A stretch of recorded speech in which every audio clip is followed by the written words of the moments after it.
इतिहास में पहली बार जिसको मौत और हार का डर ना हो, जीत उसकी मुकद्दर में तय होती है। ये कहानी है एक ऐसे वीर पराक्रमी योद्धा की जिसने न सिर्फ पूर्वोत्तर की रक्षा की बल्कि मुगलों के गुरूर को भी कुचल डाला। The legend of Lachit Borphukan. Bharat का वो हिस्सा जहां सूरज सबसे पहले दस्तक देता है। पूर्वोत्तर 17वीं सदी, जब पूर्वोत्तर की राजधानी हुआ करता था रोंगपुर शिवसागर। मुगल सल्तनत की पैरवी करते हुए मीर जुमला ने राजा जयध्वज सिन्हा को परास्त किया, जिसके पश्चात उनकी अकाल मृत्यु हो गई। समय के गति चक्र के साथ आहूम राज्य के राज सिंहासन पर स्वर्गदेव यानी राजा चक्रध्वज सिन्हा विराजमान हुए, जिन्होंने अपने राज्य के प्रधानमंत्री आटुन बोड़ा गुहाई, जो कि बेहद चतुर, हर काम में निपुण और एक कूटनीतिज्ञ थे, के साथ मिलकर नए दुर्गों का निर्माण किया। अपनी सेना को संगठित कर उसे और मजबूत बनाने के लिए उन्होंने एक वीर योद्धा लासित बोरफुकन को अपनी सेना का प्रधान सेनापति नियुक्त किया।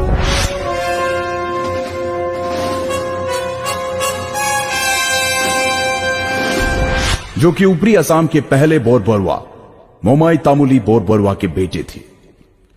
लासित हर तरह के युद्ध कौशल में सामर्थ्य रखते थे। सेनापति नियुक्त करते वक्त राजा चक्रध्वज सिन्हा ने लासित को एक सोने से निर्मित हैंगडांग यानी तलवार उपहार स्वरूप दी।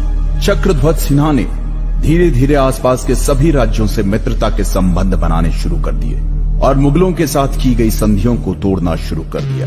ये सुनकर मुगलों के फौजदार फिरोज खान ने इस विषय को गंभीरता से लेते हुए राजा चक्रध्वज सिन्हा पर दबाव बनाना शुरू किया और चेतावनी दी कि अगर तुमने हमारे साथ की गई संधियों को ठुकराने की कोशिश की तो इसका परिणाम बहुत ही भयानक होगा।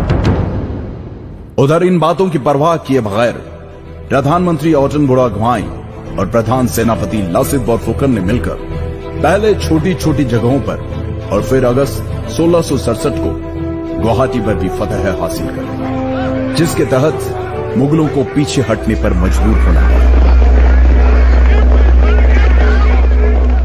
और तब राजा चक्रध्वज सिन्हा ने कहा था, अब मैं सुकून से 2 मुट्ठी चावल खा पाऊंगा।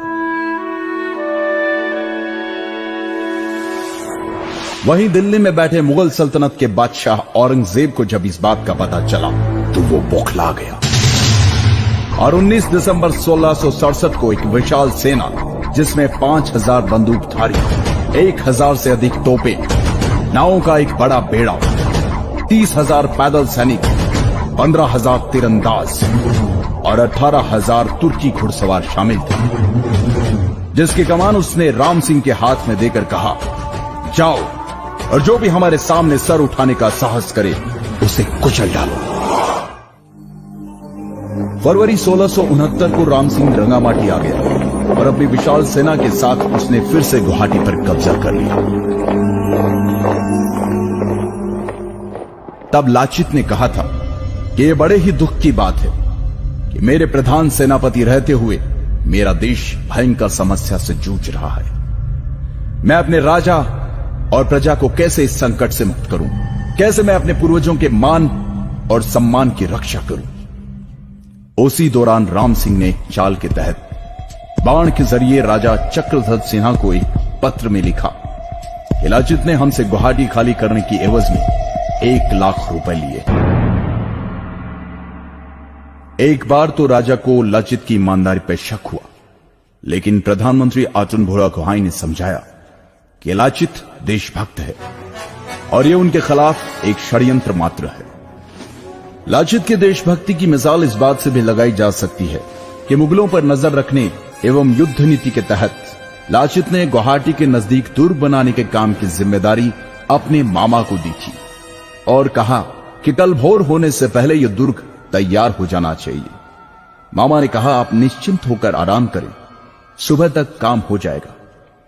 आधी रात को लाचित की बेचैनी बढ़ गई। उनसे रहा नहीं गया और वो दुर्ग का काम देखने चले आए। उन्होंने वहां जाकर देखा तो सारे